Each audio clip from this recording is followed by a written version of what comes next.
Consumed is my mind in your fire and flame. Accept it to meher in oneness. Consumed is my heart in the sound of your name. Accept, O meher, my aarti.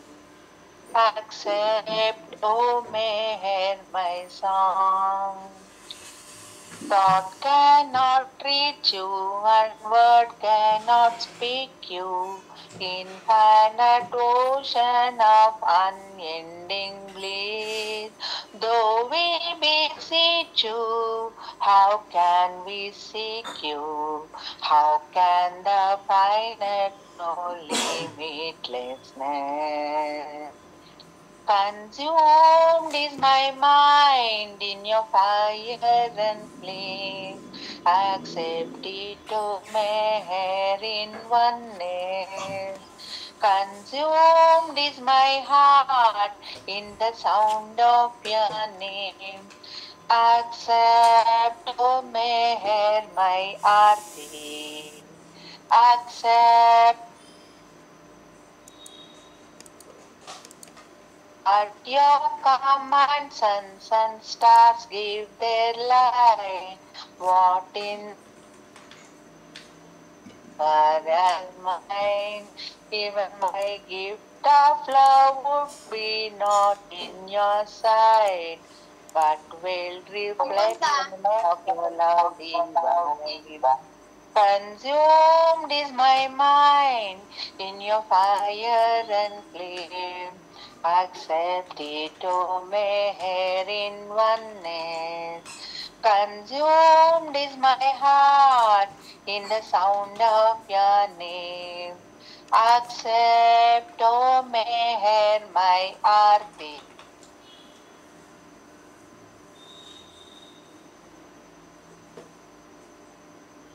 You are the ancient one, Lord of creation. How can we measure your true majesty?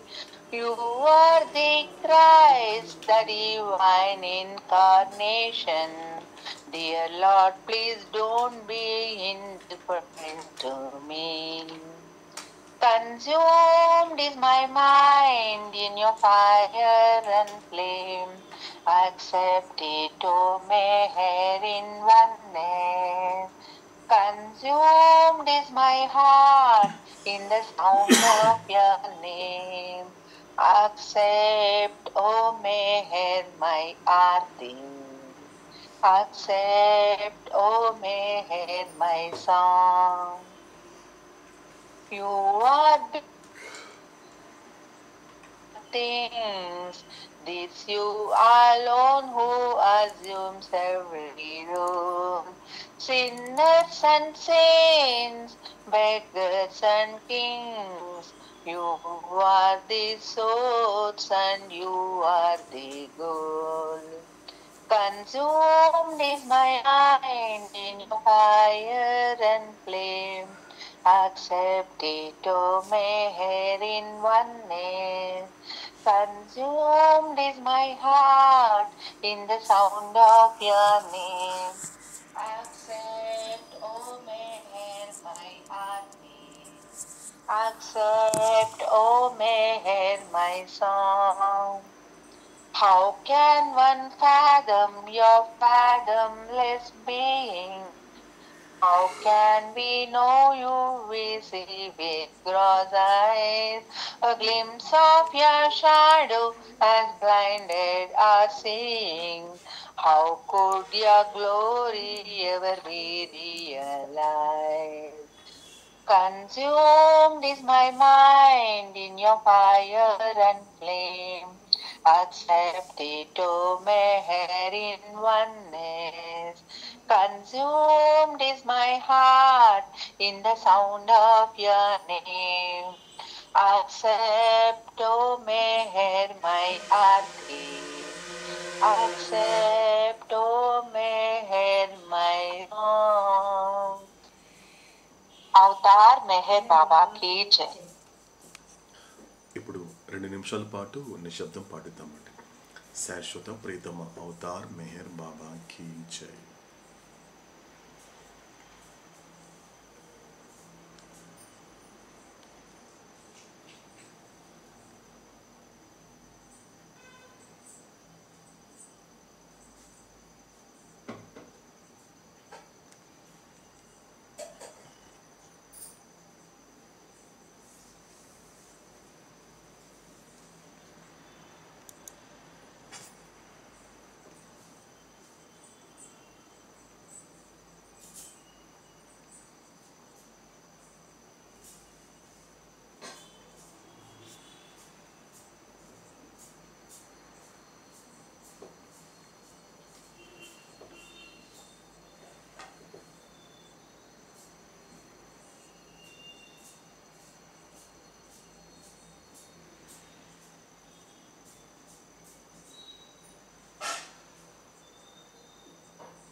శాశ్వత ప్రీతమ Avatar Meher Baba కీ జై.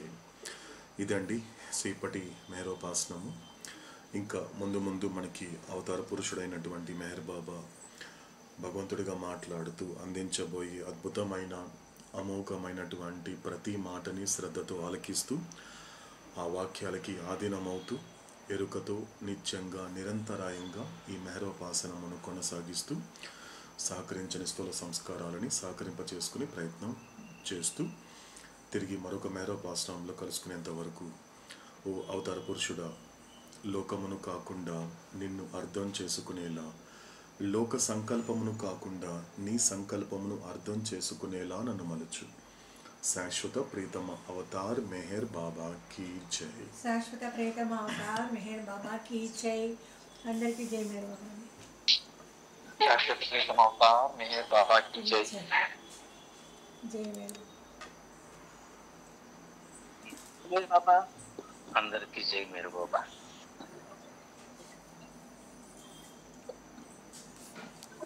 అందరికీ జై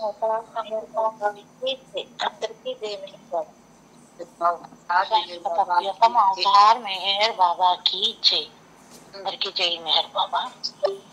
శాశ్వత ప్రీతమ Avatar Meher Baba కీ జై. జై మెహర్ బాబా.